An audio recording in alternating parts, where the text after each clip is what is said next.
Teair Tart turned a single in-game shove into a story that stretched well beyond one Saturday night in Brazil, and the fallout exposes a lot more than just a penalty number.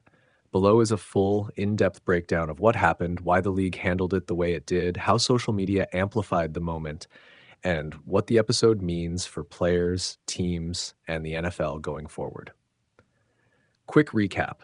Late in the third quarter of the Chargers-Chiefs Week 1 game in Brazil, Teair Tart and Travis Kelce had a physical exchange after a running play.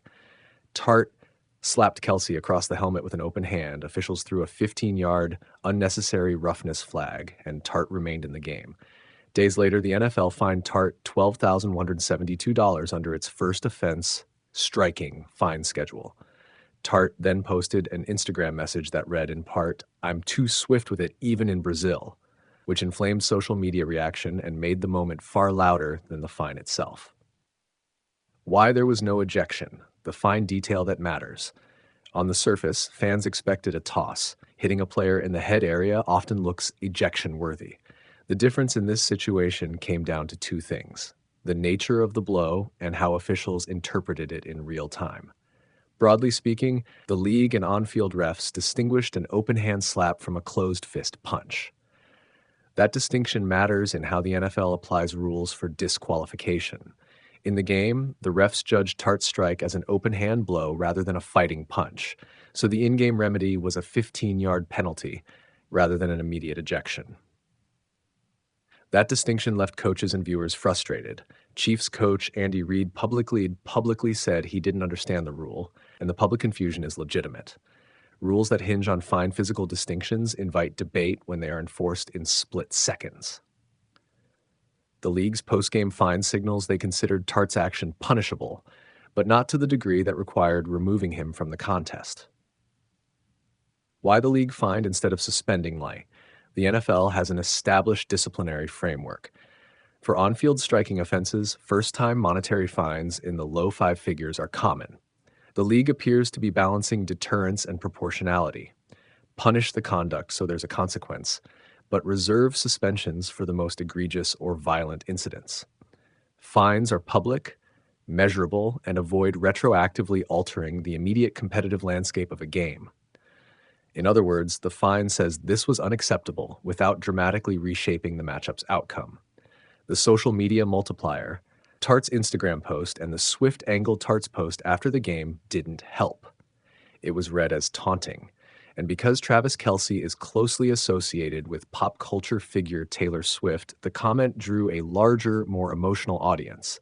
Swift's fans quickly rallied, amplifying the conversation far beyond typical Chargers-Chiefs friction.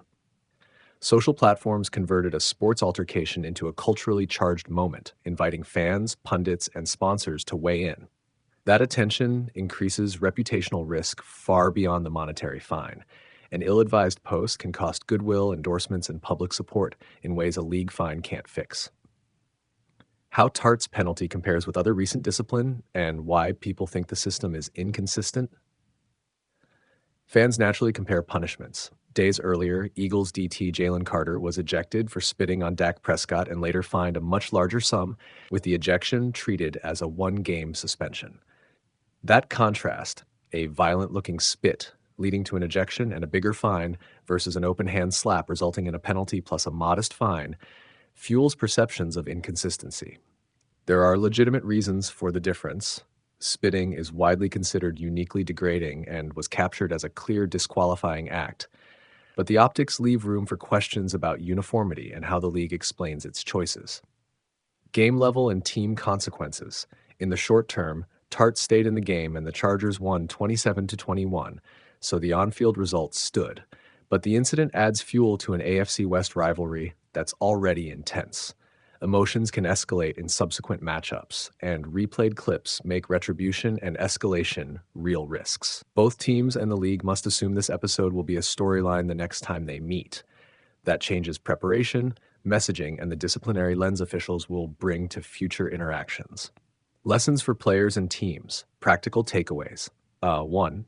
Think before posting. Tart's social post turned a contained incident into an outsized controversy. Teams should coach players on the downstream effects of hot takes and impulsive posts. 2. De-escalation matters. Players and coaches should practice restraint during rivalry games. A single retaliatory act can have outsized competitive and PR costs. 3. Have a PR playbook ready. When incidents occur, fast and thoughtful messaging, apology when appropriate, context when useful, and an emphasis on accountability matters more than defensive silence or social jabs. 4. Prepare the refs and players for consistency issues. Teams should be ready to explain to players what counts as an ejection level offense and emphasize control even when calls feel inconsistent. What the NFL should consider: transparency and consistency. This episode underscores a broader governance challenge for the league: perceived fairness. The NFL could reduce confusion by providing clearer public rubrics for when an on-field act merits ejection versus a fine. Publishing a concise explanation after high-profile disciplinary decisions would also help. Walk the public through the intent, the interpretation, and the precedent. Increasing transparency won't remove every heated opinion, but it would move the conversation from arbitrary to at least explained. Wider reputational consequences and sponsor sensitivity. Teams don't just manage wins and losses, they manage brands. Sponsors and partners react to controversies. A player's taunting post targeting a cultural figure or fan base can make a franchise look tone-deaf or reckless. That has real financial consequences and can influence future roster and marketing decisions. Longer-term radar, escalation cycles, and officiating scrutiny. When a high-profile slap gets a penalty fine while other actions draw ejections, the public scrutiny on officiating and the league office will intensify.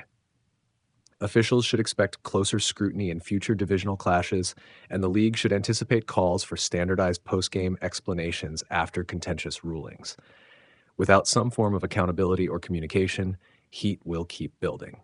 Bottom line: yes, Teair Tart was fined $12,172, and yes, that number alone is small relative to NFL salaries. But the true cost of the incident is broader. It revealed friction in rule interpretation, showed how social media can explode a single act into a cultural flashpoint, and reminded everyone that reputational fallout often outlasts monetary penalties. The Chargers won the game, but the team now has to manage the PR and competitive ripple effects. The Chiefs lost on the scoreboard, but have a grievance they'll feel in future games. The NFL's handling followed existing guidelines, but the episode makes a strong case for clearer communication and more consistent public reasoning about discipline when incidents like this land in the media spotlight. If you want this turned into a tweet thread, an Instagram carousel, or a concise op-ed for publication, I can format it for you. The Teair Tart Travis Kelce incident in Brazil looks simple on the surface: a shove, an open hand slap, a flag, a fine. But it exposes a lot more about how the NFL enforces discipline, manages optics, and handles player conduct in the social media era. Here's a focused 3-minute breakdown. What happened? Late in a chippy divisional game, Tart and Kelce tangled after a play, and Tart responded with an open-hand slap to Kelce's helmet face area. Officials threw a personal foul flag, Tart was not ejected, and the league later issued a standard first offender fine of roughly $12,172. The Chargers won the game and Tart avoided suspension, but the clip quickly went viral and public reaction was immediate. Why the ruling feels at odds with perception. The rulebook draws a line between an open hand strike and a closed fist punch. The latter is more likely to trigger ejection and steeper discipline. On video, the physical contact looks severe to many fans and commentators, which is where optics and rules collide. From a purely legalistic standpoint,